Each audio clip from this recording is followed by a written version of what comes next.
Olá, galerinha, Agnus Dei. Vamos para mais uma das nossas aulas e hoje nós daremos continuidade ao módulo 5 a partir da página 186 a 191. Bem, galerinha, nosso conteúdo, nós hoje vamos abordar sobre os caminhos que levaram à independência do Brasil. Então, conforme o conteúdo que trabalhamos a semana passada, nós falamos de algumas situações que antecederam a independência, né, do Brasil. Uma dessas revoluções, né, indícios também de revolução, nós tivemos a Inconfidência Mineira e a Conjuração Baiana. Na nossa aula passada, nós falamos que a Inconfidência Mineira foi um movimento da elite mineira que queria, né, que a região se tornasse totalmente independente de Portugal. Inclusive, eles queriam uma proclamação da República. Em relação à Conjuração Baiana, nós falamos que era um movimento também inspirado, né, nas ideias iluministas e que os escravos ali eles tinham um pensamento ainda mais ousado, pois além, né, da implantação de uma república, eles também têm um sonho de liberdade. Então, eles queriam o fim da escravidão, não é isso? Então, falamos desse tema na nossa aula passada. Na Europa, como nós falamos também em aulas anteriores, nós abordamos sobre a questão do Napoleão e o bloqueio continental. E até que ponto esse tema ele vai influenciar, né, no conteúdo sobre o Brasil. Bem, gente, a influência vai ser grande, porque a gente viu que Napoleão Bonaparte, naquele momento, ele tinha uma sede, né, de conquistar novos territórios e ampliar, né, a indústria na França, ampliar também a conquista desses territórios para que ele pudesse ter acesso à matéria-prima. E a sua grande rival era a Inglaterra, né? Ele conseguiu vencer, conquistar vários territórios, porém a Inglaterra era o seu grande problema. E aí Napoleão Bonaparte decretou lá, né, naquela época, o bloqueio continental. Para quem não lembra, o bloqueio continental tinha o objetivo de enfraquecer economicamente a Inglaterra, né? Então, a ideia de Napoleão foi fechar os portos europeus aos navios britânicos. Então, a ideia é que as nações não fizessem comércio com a Inglaterra, né? E aí, onde é que entra, né, o Brasil nessa história? Então, a ideia é que nenhuma nação europeia negociasse, né, comprasse ou vendesse a Inglaterra. Porém, Portugal, ela tinha uma dívida, né, com a Inglaterra, e o que a gente sabe é que Portugal ela não tinha relações comerciais, alianças militares com a Inglaterra. E aí, gente, o que acontece? A Inglaterra vai pressionar Portugal, né? Vai pressionar para que Portugal se transferisse, né, dali de Portugal, a corte portuguesa saísse dali, até porque qual foi a grande ameaça? A gente aprendeu que a grande ameaça foi quando Portugal não conseguiu obedecer, né, não conseguiu obedecer a Napoleão e continuou fazendo comércio com a Inglaterra. E aí, quando Napoleão sabe disso, o que ele faz? Ele vai invadir Portugal, né? Inclusive tomando o caminho pela Espanha. Então, com essa ideia de invadir Portugal, a Inglaterra vai ajudar Portugal a sair, né? A sair ali de Portugal, fugir de Portugal. E a ideia nesse período, né, é que se Portugal transferisse, né, sua corte viesse para o Brasil, então a economia, né, da Inglaterra também não entraria nesse colapso, porque a Inglaterra conseguiria vender os seus produtos industrializados para o Brasil, tá? Bem, Continuando aqui, gente. Nessa época, né, a Inglaterra ajuda Portugal a fugir e, vendo os avanços das tropas de Napoleão, né, às pressas, a gente viu que Dom João, com o apoio da Inglaterra, decide realmente vir transferir sua corte para o Brasil. Isso em 25 de novembro de 1807. Então, Dom João decide transferir a corte para o Brasil. A organização da viagem foi uma viagem bem complexa, né? Porque o rei não teve muito tempo. Ele decidiu fugir com medo da invasão de Napoleão, das tropas que avançavam rumo a Portugal. E alguns historiadores vão dizer que esse embarque foi um caos, né? Tinha muita chuva no dia, muita confusão, caixas derrubadas, bagagens derrubadas, então carruagens esquecidas. Então, quando Dom João decide realmente fugir, né, de Portugal, com medo de Napoleão Bonaparte, né, por ter desobedecido o bloqueio continental, então foi tudo muito rápido, né? Foi tudo muito rápido, então ele decide fugir com a ajuda da Inglaterra. Bem, período joanino, gente, foi o período de 1808 a 1821. Foi o período em que a família real portuguesa instalou-se no Brasil, especificamente no Rio de Janeiro, tá? Ele deu uma passadinha na Bahia, porém, ele se instalou realmente no Rio de Janeiro, foi um local, né, que ficou a corte portuguesa, tá certo? Bem, vejam só, lembrando, por que a corte portuguesa veio parar no Brasil?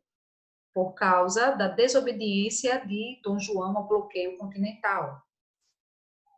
Napoleão proibiu que as nações europeias continuassem negociando com a Inglaterra, porém, Dom João não obedeceu e acabou, né, tendo que fugir, pois Napoleão Bonaparte decidiu invadir Portugal, tá? Então, ajudado pela própria Inglaterra, Dom João e toda a sua corte foge e vem para o Brasil, tá? Bem, causa da fuga, nós já falamos aqui, né? Fuga das tropas napoleônicas, tá? E aí, ele não aderiu ao bloqueio continental. Para quem está esquecido do bloqueio continental, galerinha, mais uma vez, quem pôs o bloqueio continental foi Napoleão Bonaparte. Ele queria acabar com a economia da Inglaterra, fazendo com que nenhuma nação europeia negociasse mais com a Inglaterra, tá certo?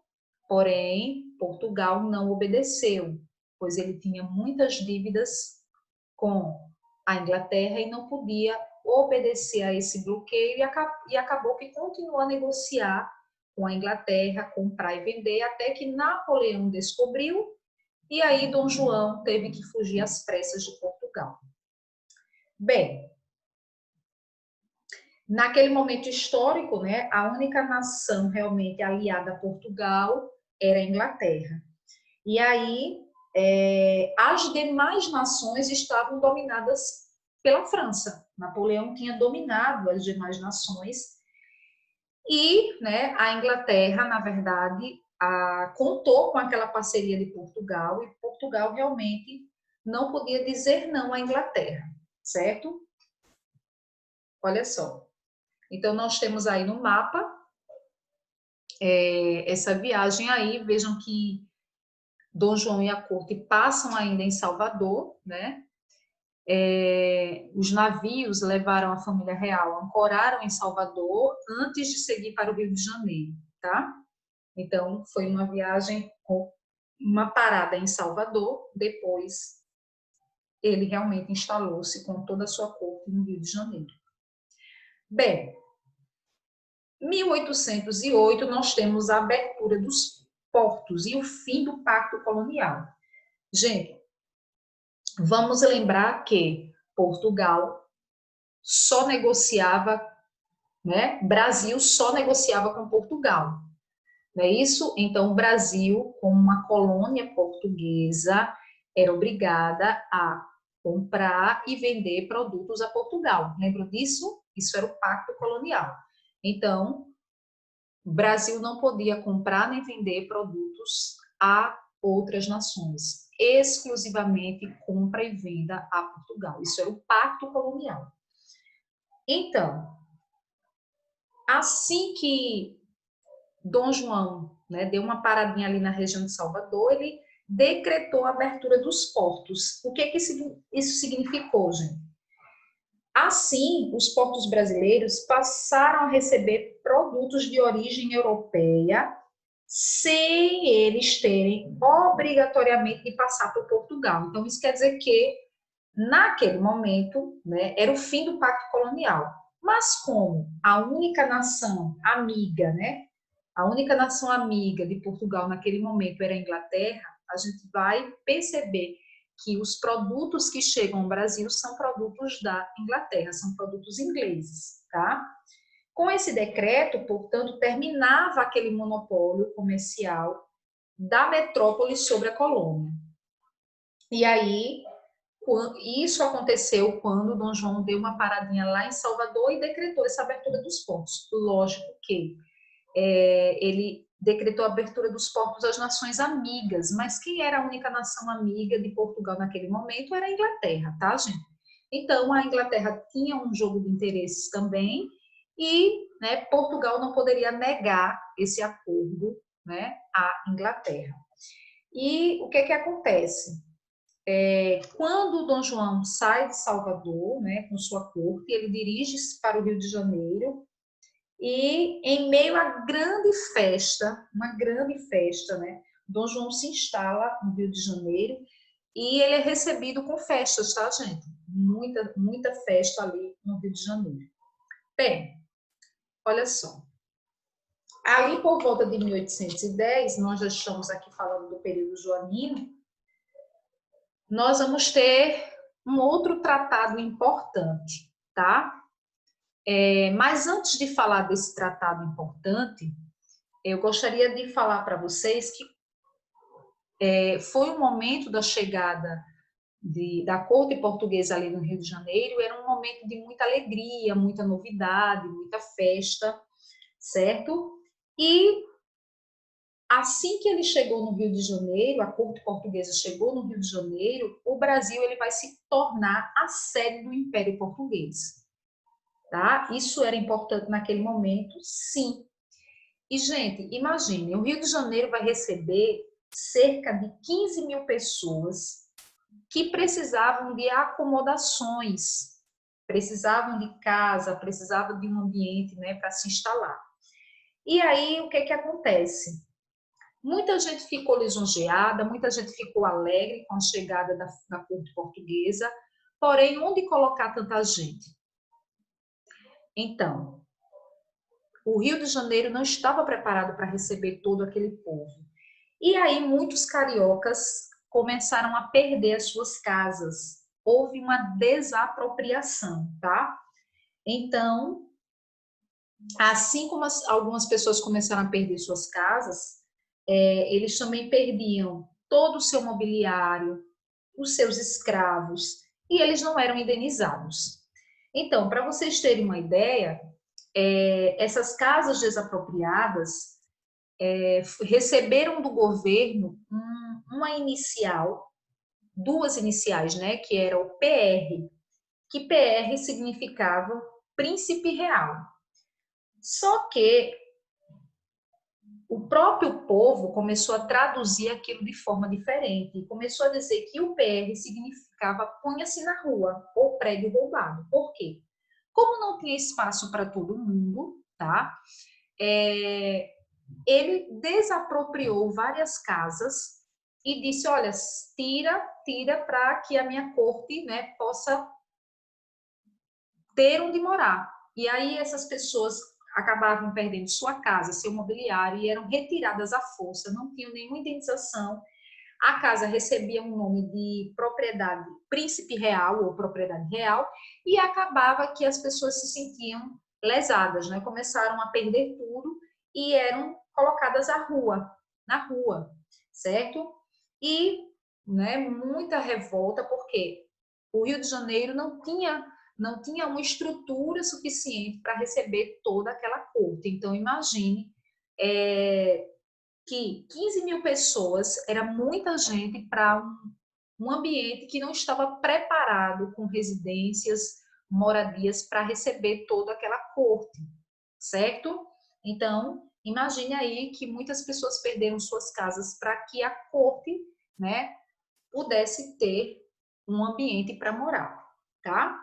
Bem, outra coisa, gente, que nesse período cresceu foi o comércio, tá? O comércio carioca vai crescer muito com o recebimento das mercadorias inglesas, porque a gente viu que quando os portos foram abertos para as nações amigas, que na verdade a única nação amiga naquele momento era a Inglaterra começou a mandar produtos para o Brasil, tá?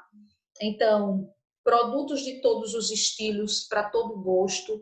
Inclusive, alguns historiadores dizem que chegou para o Brasil até patins, né? Patins para patinar no gelo.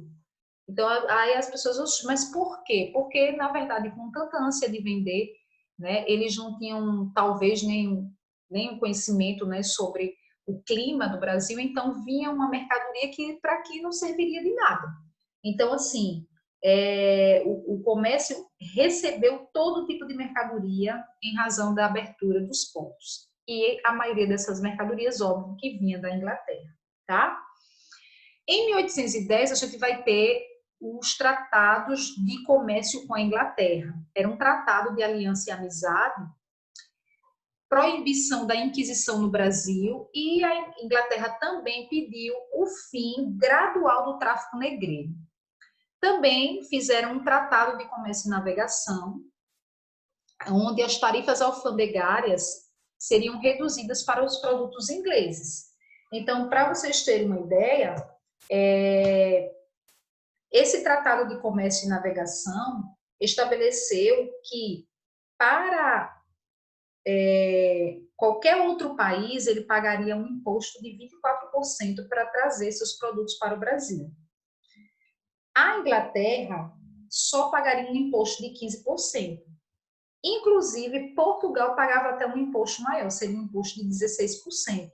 Olha só, a Inglaterra foi beneficiada com o Tratado de Comércio e Navegação, quando ela teve a tarifa alfandegária mais baixa em porcentagem em relação até a Portugal.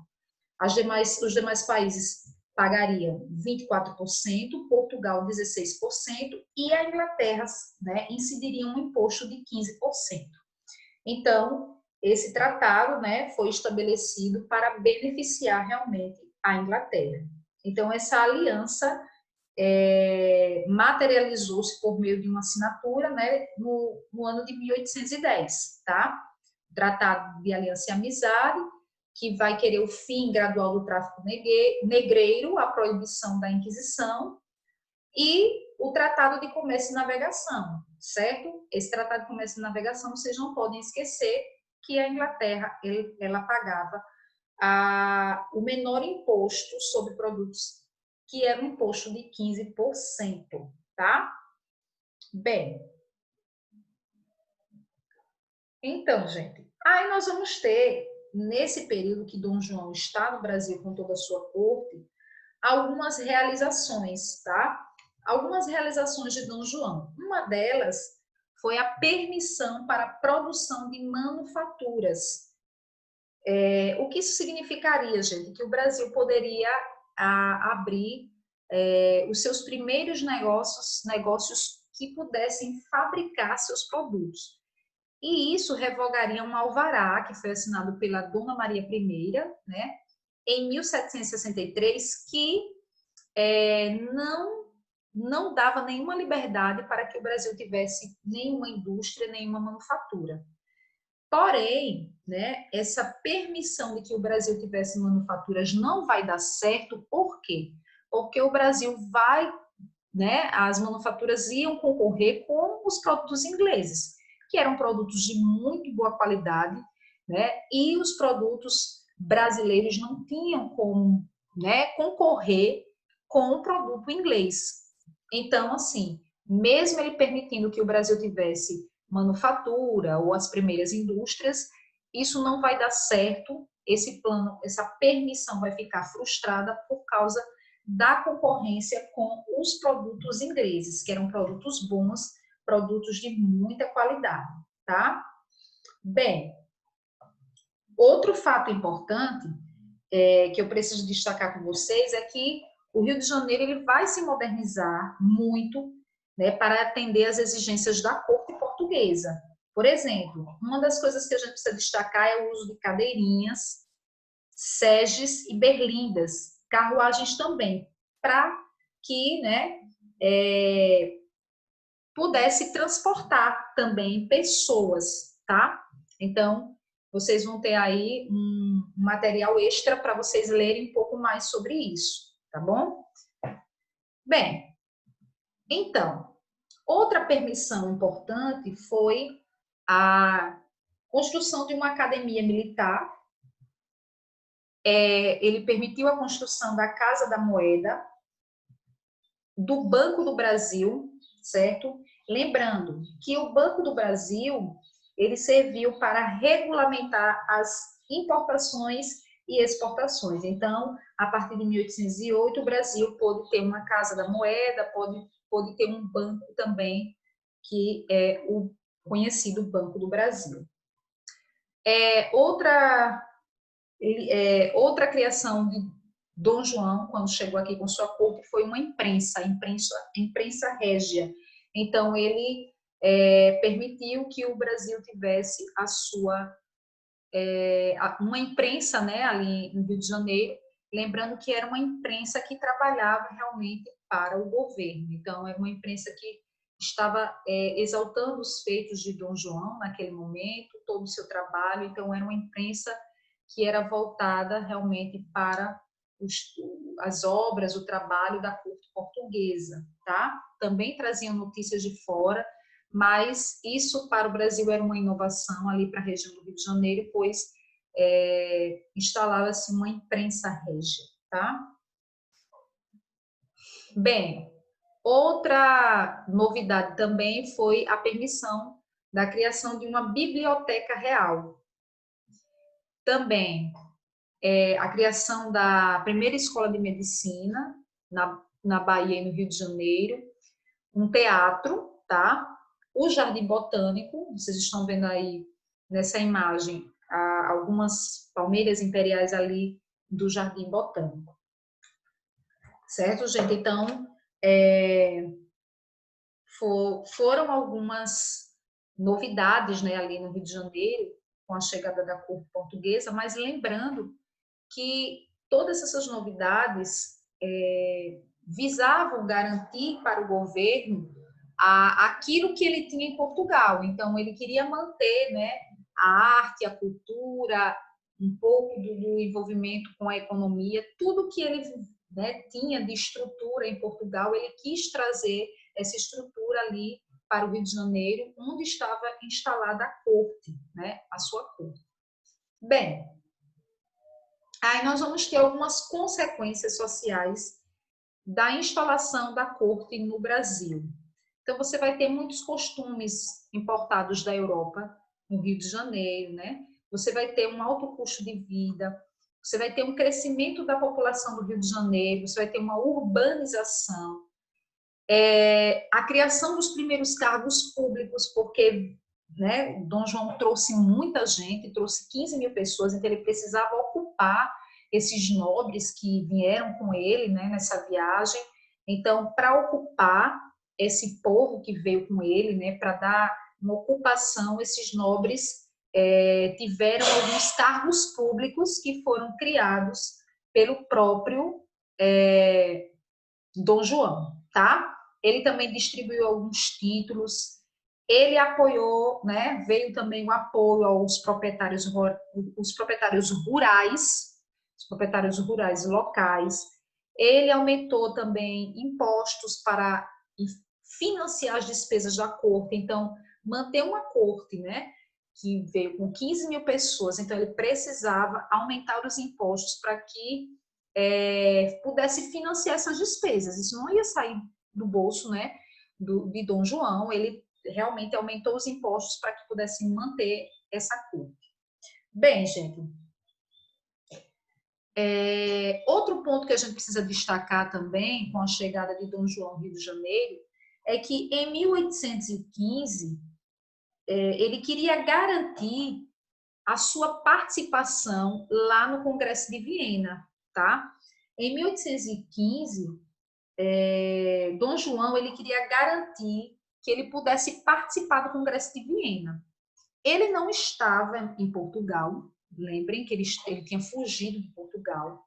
E o Congresso de Viena era um momento, né, de que as nações europeias, algumas nações mais importantes na Europa, se reuniram para, né, conversar sobre tudo o que aconteceu durante o governo de Napoleão, inclusive, a gente falou que foi no Congresso de Viena que foi decidido que os reis absolutos voltariam ao poder, né? Foi decidido também que os antigos territórios, os limites territoriais voltariam para os antigos, né? Os países, da forma como Napoleão invadiu, tomou territórios, esses territórios durante o Congresso de Viena acabaram voltando para os seus países. Então, Dom João não estava em Portugal, né? Dom João estava no Brasil. E aí, ele pensou numa estratégia, como é que eu posso participar, né? Como é que eu posso garantir a minha participação no Congresso de Viena sem ter que voltar para Portugal? E aí, o que ele fez? Ele eleva o Brasil à categoria de Reino Unido, a Portugal e Algarves. Por que ele vai fazer isso? Para garantir a participação dele no Congresso de Viena, sem ter que voltar a Portugal, tá? Com isso, Dom João assina um decreto, esse decreto, que eleva o Brasil a uma categoria de Reino Unido a Portugal. E o que essa medida representou, gente? Essa medida representou algo muito importante para o Brasil, porém, não foi algo que deixou a metrópole portuguesa descontente. Muita gente lá em Portugal, quando soube que o Brasil era um Reino Unido a Portugal e não estava mais na condição de colônia, muita gente em Portugal, né, ficou insatisfeita com essa atitude de Dom João. Ora, Napoleão, né, tinha saído do poder, as nações europeias estavam se reunindo no Congresso de Viena e Dom João queria garantir a participação dele. Para garantir essa participação, ele disse: sem que eu volte para Portugal, eu posso elevar o Brasil a um Reino Unido a Portugal. Com isso, o Brasil deixava de ser o quê, galerinha? Uma colônia, certo? Isso era algo importante para o Brasil? Sim, era um momento que o Brasil já estava iniciando o seu caminho para a independência.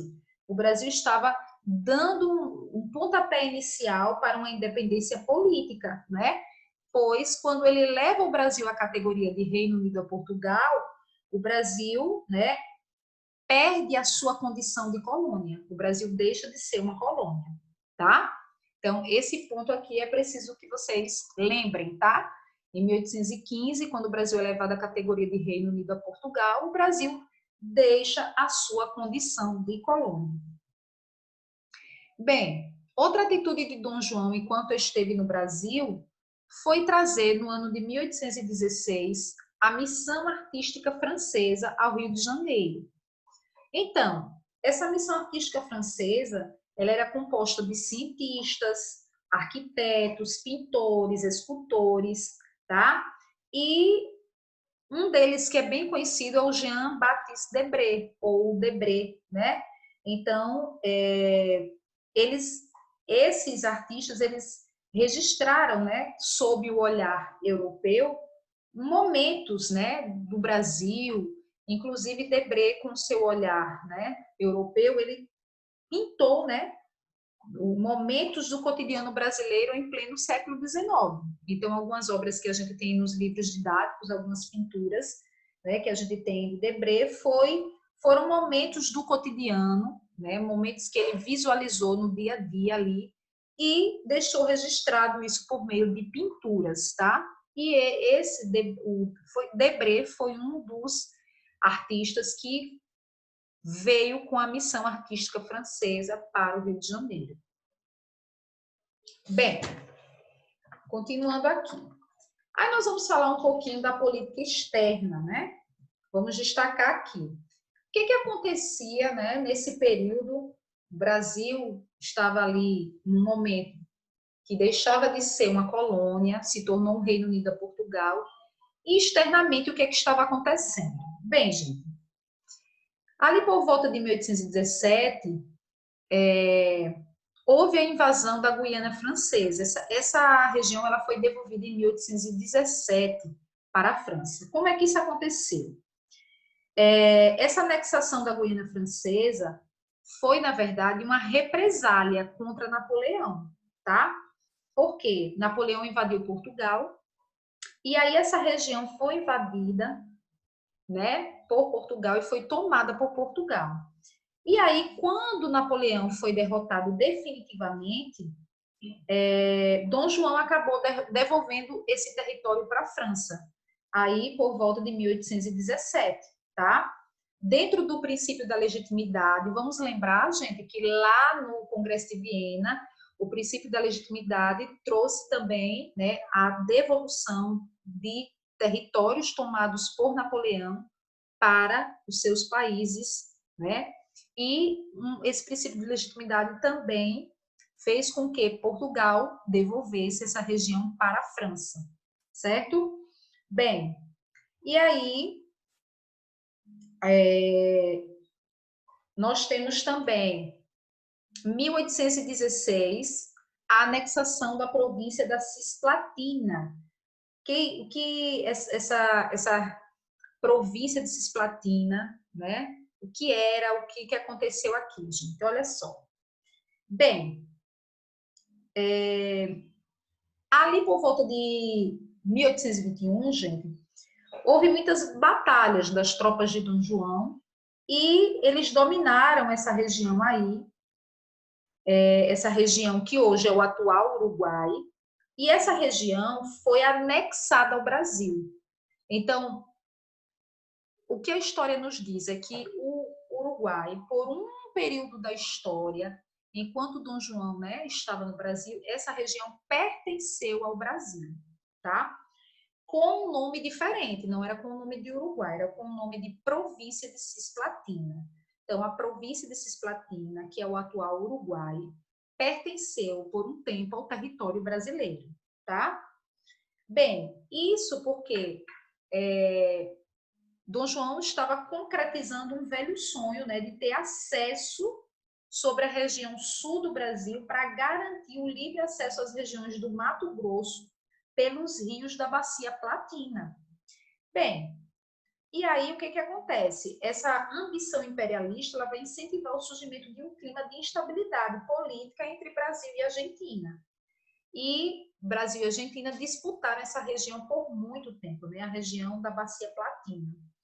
E aí, gente, o que se sabe é que a região do Uruguai, por um tempo, na nossa história, o Uruguai ele pertenceu ao Brasil com o nome de província de Cisplatina, porque havia um interesse, né, um interesse de Dom João pela região sul do Brasil, né, e o acesso ali aos rios da Bacia Platina, certo? Então, são dois fatos aí interessantes para vocês lembrarem. Da política externa, né? Quando houve a invasão da Guiana Francesa, que foi devolvida à França durante o Congresso de Viena, e quando a região do Uruguai, que na época foi chamada de Província de Cisplatina, foi anexada ao Brasil, tá? Bem, nesse período também nós vamos ter um momento de revolução no Brasil. Olha só que interessante. É a chamada Revolução Pernambucana, em 1817. Bem, gente, o porquê dessa revolução? O que se sabe é que ali em Pernambuco você tinha muitos comerciantes, porém todos eles portugueses, e esses comerciantes eles monopolizavam os principais postos e mercados e exploravam os senhores rurais. Então, assim, você tinha dentro, né, de Pernambuco ali muitos portugueses monopolizando o comércio, tá? Então, os nativos, né, ali praticamente não tinham muita vez ali em Pernambuco, então você tinha portugueses monopolizando tudo, certo? Bem, e você tinha senhores rurais que estavam praticamente em decadência, porque o Brasil estava vivendo uma crise do açúcar desde que foi provocado a expulsão holandesa, pois o Brasil viveu também um período de invasão holandesa, tá? Então, por volta de 1817, houve um agravamento da crise econômica em decorrência da queda dos preços do açúcar, do algodão, e em Pernambuco a população também estava arcando com muitos impostos, tá? E por que a população pagava tantos impostos? Isso ocorria por causa da modernização e mudanças que estavam ocorrendo lá no Rio de Janeiro. Então, a gente viu que quando a corte portuguesa veio para o Rio de Janeiro, veio modernizar o Rio de Janeiro, né, também, porque a corte portuguesa queria ter o Rio de Janeiro como se fosse realmente um espelho de Portugal. Então, eles queriam ter as mesmas comodidades, os mesmos luxos, né? Os mesmos confortos, a arte, a cultura. Eles queriam ter um pouco disso, né? No Rio de Janeiro. Então, para que o Rio de Janeiro se transformasse, né? Nesse modelo que a corte portuguesa tanto queria, então, eles precisavam modernizar o Rio de Janeiro. Então, eles começaram a cobrar pesados impostos para todas as regiões ali e o povo pagava esses impostos, né? Enquanto que as demais regiões do Brasil estavam esquecidas. O Rio de Janeiro estava lá se modernizando, né? Para que a corte portuguesa se sentisse em casa, se sentisse bem. No entanto, né, as outras regiões do Brasil eram cobrados altos impostos. E aí, gente, com essa excessiva centralização política no Rio de Janeiro, né, Dom João só se preocupando com o Rio de Janeiro, ali em Pernambuco, a influência das ideias iluministas também vão chegar, certo? E isso levou os pernambucanos aos mais variados e os mais variados segmentos da sociedade, como proprietários, comerciantes, militares, artesãos, eles começaram a se rebelar, né? E diziam assim: a gente não quer esse governo centralizador que só se preocupa com o Rio de Janeiro, né? A gente quer um governo que se preocupe também com as outras regiões, inclusive com a nossa região. Então, eles queriam um governo autônomo, eles queriam um governo livre ali em Pernambuco, e eles queriam uma proclamação de uma república em Pernambuco. Então, de Pernambuco, esse movimento vai se expandir também para Paraíba, Alagoas e Rio Grande do Norte. Então, Pernambuco e essas regiões se juntaram ali para que, né, para que eles tivessem seus anseios alcançados. Então, eles queriam um governo autônomo, sem a influência, né, do governo centralizador de Dom João. Eles queriam também a proclamação de uma república, tá? Então, os rebeldes ali conseguiram ainda tomar o governo de Recife, mas acabaram sendo vencidos por tropas portuguesas e os principais líderes da Revolução Pernambucana acabaram sendo enforcados, tá? Apesar do fracasso do movimento, as diferenças de interesse entre portugueses e brasileiros continuaram evidentes. Então, ali em Pernambuco, né, essa diferença de interesse entre portugueses e brasileiros estavam ali muito declarados, estavam, como podemos dizer, estavam na cara. Eles não concordavam entre si. Então, Pernambuco queria sim uma liberdade, queria um governo autônomo, não queria um governo que fosse só obediente a Dom João, queria um governo que pudesse cuidar mesmo ali de Pernambuco e não assim se preocupar, né, em manter toda a corte ali no Rio de Janeiro com todos os seus luxos e seu conforto, só cobrando impostos das outras regiões do Brasil, tá? Bem, E aí a gente vai ter outro fato importante que vai acontecer no período em que Dom João ainda está no Brasil, que é a Revolução Liberal do Porto, em 1820, tá? O que acontece? Desde que a família real, né, a corte portuguesa veio para o Brasil, Portugal passou a ser governado por um lorde e Portugal estava sob a tutela britânica, né? A Inglaterra estava dominando ali Portugal, certo? Quando eles conseguiram expulsar a França de Portugal, os franceses que haviam invadido Portugal, a Inglaterra começou a dominar, né? Então Portugal estava sob a tutela dos britânicos, tá? Então, o fato de a corte real estar do outro lado do oceano acabava gerando insatisfações, né? A população portuguesa estava insatisfeita, porque dizia, o nosso líder maior está lá no Brasil, está cuidando do Brasil, enquanto nós estamos aqui, tá? Então, essa liberdade econômica que o Brasil teve, a abertura dos portos, né? Contribuiu para que Portugal também tivesse uma crise econômica. Então, como o Brasil não era mais obrigado a comprar e vender só a Portugal, então essa liberdade econômica fez com que Portugal entrasse numa crise econômica, tá? E aí, por quê? Porque o comércio de Portugal acabou sendo prejudicado e a metrópole, né, portuguesa acabou tendo seus lucros diminuídos. Então a burguesia acabou diminuindo seus lucros, tá? Burguesia portuguesa.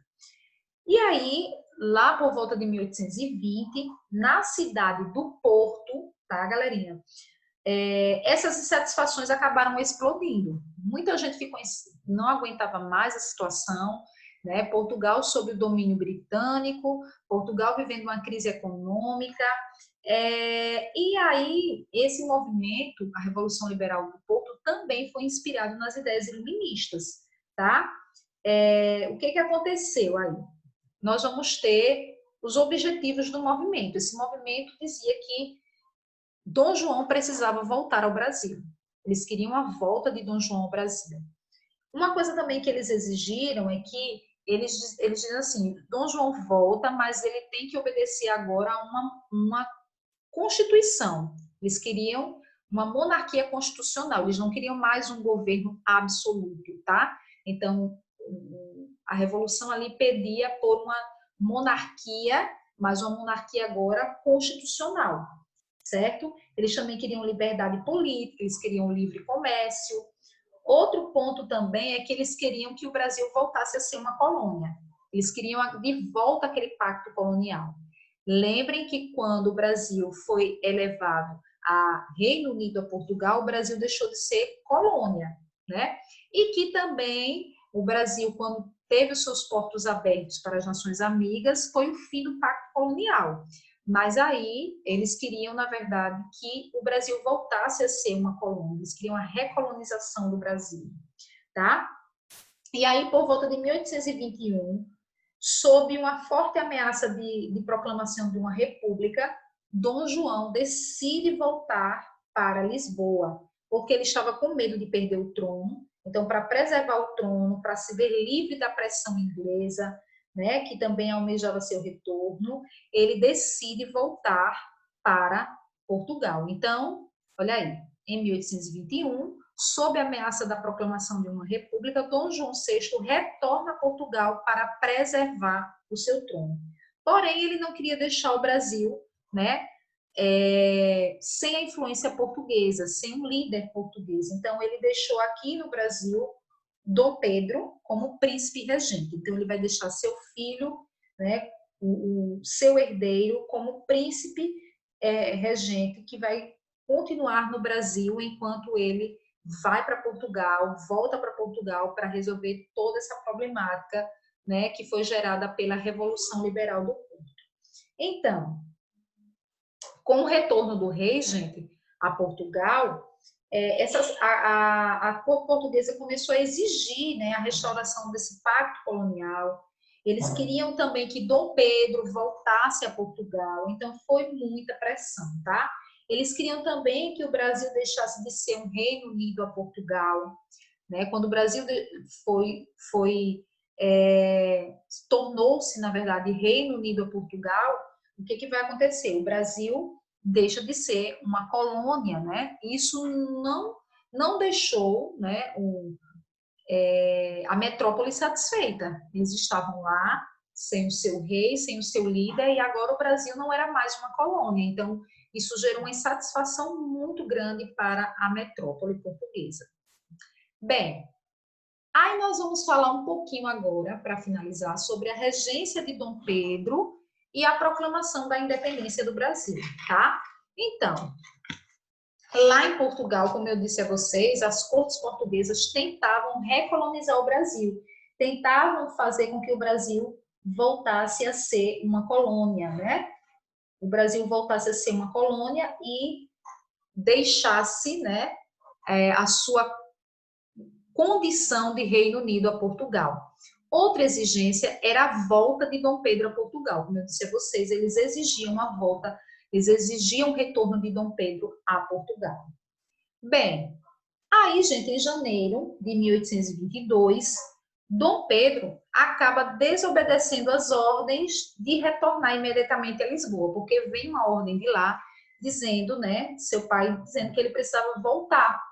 E aí ele resolve desobedecer essas ordens e ele decide ficar no Brasil. Esse dia foi conhecido como o Dia do Fico, né? Ficou na história, esse episódio ficou na história do nosso país como o Dia do Fico. Então, para as cortes portuguesas que tentaram anular sua autoridade, determinando que as províncias ficassem subordinadas diretamente aos portugueses. Então, Dom Pedro, né, ele vai decidir que nenhuma lei que venha de Portugal teria mais validade sem a sua anuência, né? Sem a sua assinatura, sem o seu respaldo. Então, quando ele decide ficar no Brasil, quando Dom Pedro decide ficar no Brasil, mesmo com as ordens, né, de que ele retornasse para Portugal, ele disse, olha, eu vou ficar e agora nenhuma lei, nenhum decreto que venha de Portugal vai ser autorizado sem a minha anuência, tá? Então, veja aí que o Brasil está caminhando, sim, para um processo de independência.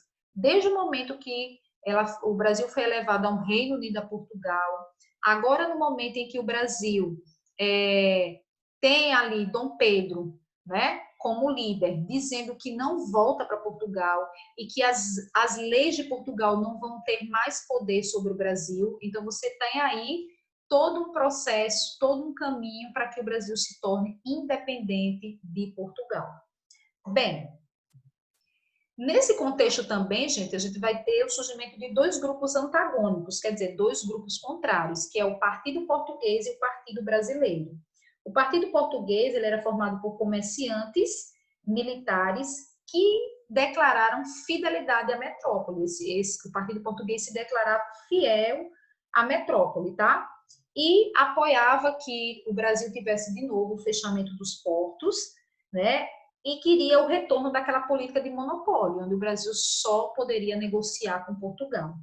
Já o Partido Brasileiro, que era liderado por latifundiários, né, donos de terras, eles defendiam sim a liberdade econômica e eles queriam a autonomia administrativa do Brasil, tá? Agora, um ponto a destacar é que nenhum desses dois partidos, eles questionavam a independência política, nem discursavam a estrutura escravista colonial. Quer dizer que, apesar desses dois partidos terem interesses diferentes, nenhum dos dois pediam a independência do Brasil e nem pediam o fim da escravidão, tá? Eles tinham, sim, interesses diferentes, né? Um queria que o Brasil continuasse fiel a Portugal, o outro queria liberdade econômica, porém, nenhum dos dois partidos queriam a independência do Brasil e o fim da escravidão, tá? Então, aí a gente vai ter também o Cúmplice, que é outro momento importante que ocorre em maio de 1822, tá? Então, a gente vai ter outra corrente contrária que surge aí, né? dos liberais radicais, que representavam camadas médias urbanas, e contava com membros da elite nordestina. Eles estavam inconformados com o prestígio político, né, dos latifundiários no eixo Rio-São Paulo. Então, assim, esses liberais radicais, que eram as camadas médias urbanas, estavam cansados, né, inconformados com esse prestígio político de Rio e São Paulo, enquanto que as outras províncias estavam praticamente esquecidas. Uma delas que a gente falou foi o Rio de Janeiro, que fez ali, né, um momento de revolução. Bem, em meio a essas discussões políticas, Dom Pedro começou a adotar medidas que demonstravam uma tendência, né, de emancipação do Brasil. Por exemplo, em junho de 1822, ele convocou uma assembleia para elaborar uma Constituição para o Brasil. Não está aí, gente? Em junho de 1822, Dom Pedro convoca uma Assembleia Constituinte. Então, quando você fala de uma ideia de criar uma Constituição, um conjunto de leis, você já podia ver ali o interesse por uma emancipação, por uma independência, né? Uma nação independente precisa, sim, de um conjunto de leis, precisa, sim, né, de uma Constituição. E aí, contudo, somente uma nação livre pode ter uma Constituição. O Brasil ainda não estava livre de Portugal, certo? Então, enquanto ela for colônia, ela deve obedecer às ordens de uma metrópole. Com isso, percebe-se que em 1822, Dom Pedro já tomou a iniciativa de convocar uma assembleia para construir, para criar, para escrever uma Constituição para o Brasil. Então, já havia, sim, um certo interesse, uma certa, né, vontade ali de separar o Brasil de Portugal. E aí, em setembro de 1822, a corte portuguesa envia um recado de que o príncipe regente deveria voltar para Portugal sob pena de ser levado à força. E aí, Dom Pedro estava em viagem, mas ele foi informado, né, de que ele tinha que voltar a Portugal e poderia ser levado à força. E com isso, com o respaldo de um grupo da elite, né, brasileira,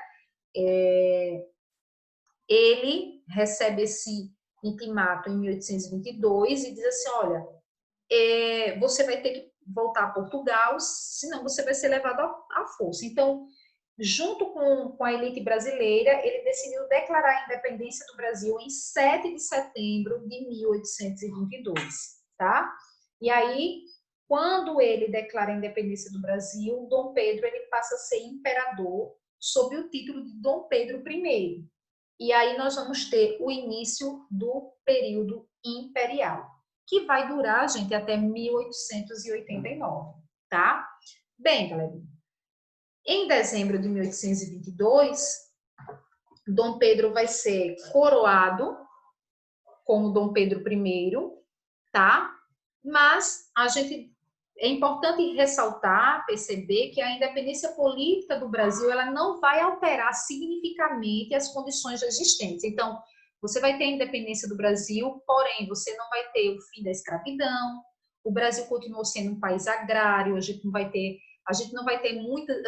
indústrias aqui, pois a Inglaterra ainda mantinha, né, essas relações comerciais. Então, o Brasil tinha uma dependência econômica em relação à Inglaterra, certo? O Brasil precisava dos produtos ingleses, o Brasil começou também a pedir empréstimos à Inglaterra. Então, o Brasil era um país ainda escravocrata, o Brasil continuou sendo exportador unicamente de gêneros tropicais. Ele era estruturado no latifúndio. Latifúndio quer dizer os homens que eram donos de grandes extensões de terra, os homens que mantinham realmente a escravidão no Brasil, certo? Então, assim, o Brasil se tornou independente, aí a gente diz, vamos colocar algumas aspas, ele se tornou independente politicamente, porém, economicamente, o Brasil continuava bem dependente, tá, gente? Então, economicamente, o Brasil dependia agora De quem? Da Inglaterra. Então, o Brasil comprava muitos produtos ingleses, o Brasil começou a pedir empréstimos à Inglaterra, então vai chegar um momento que Dom Pedro vai ter muitas dívidas em relação aos bancos ingleses, né? E aí a nossa independência, né? Ela vai ser uma independência política, mas assim, com algumas, né?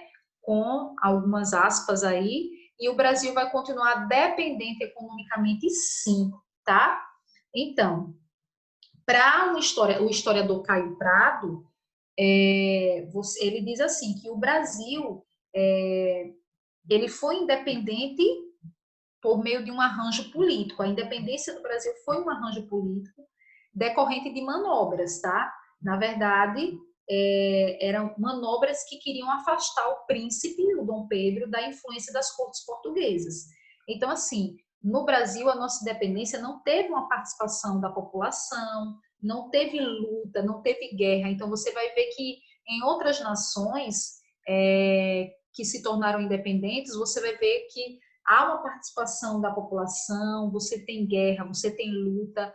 No nosso caso, no Brasil, a gente tem uma independência por meio de um arranjo político, tá? Então, a nossa emancipação política, na verdade, é um arranjo, certo? E o Brasil continua mantendo as estruturas sociais de antes, as estruturas sociais e econômicas que se mantinham antes, a escravidão, o latifúndio, né? A dependência econômica. Então, assim, enquanto outras nações tiveram, né, a sua independência por meio de luta, de guerra, de batalha, mudança de algumas estruturas sociais e econômicas, o Brasil não. O Brasil manteve essas estruturas sociais e econômicas e uma dependência econômica, tá? Então, assim, infelizmente, o que o Caio Prado Júnior diz na sua obra Evolução Política do Brasil é que a nossa independência realmente foi um arranjo político.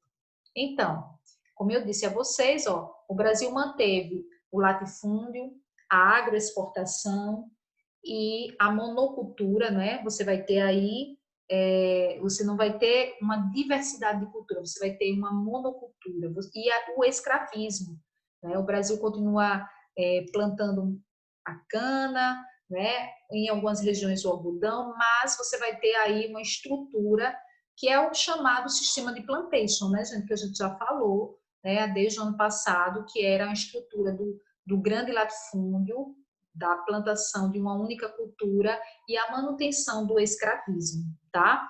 Então, infelizmente, eu não posso dizer aqui a vocês que a independência do Brasil, naquele momento, era algo para toda a população comemorar, não era, porque o Brasil foi independente politicamente, mas por meio de um arranjo político, porém as suas estruturas, né, para o povo em nada mudaram, tá? Em nada sofreu mudanças, tá, galerinha? Então, gente, é isso aí. Nosso conteúdo a gente conclui por aqui. E aí você vai ter aqui esse processo de independência sem participação popular, né? Sem a participação do povo, sem lutas, sem batalhas.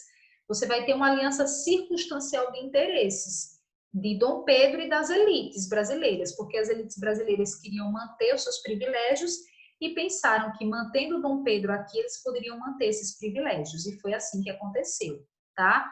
Infelizmente, a nossa independência não é algo que deva ser comemorado pelo povo, pois o povo não participou desse processo. Tá, galerinha? E por hoje a gente conclui. Agradeço a participação de vocês, tá? Se tiverem dúvidas, retornem ao texto, retornem ao vídeo. Agradeço a todos, um abraço e bons estudos. Tchau, tchau, galerinha.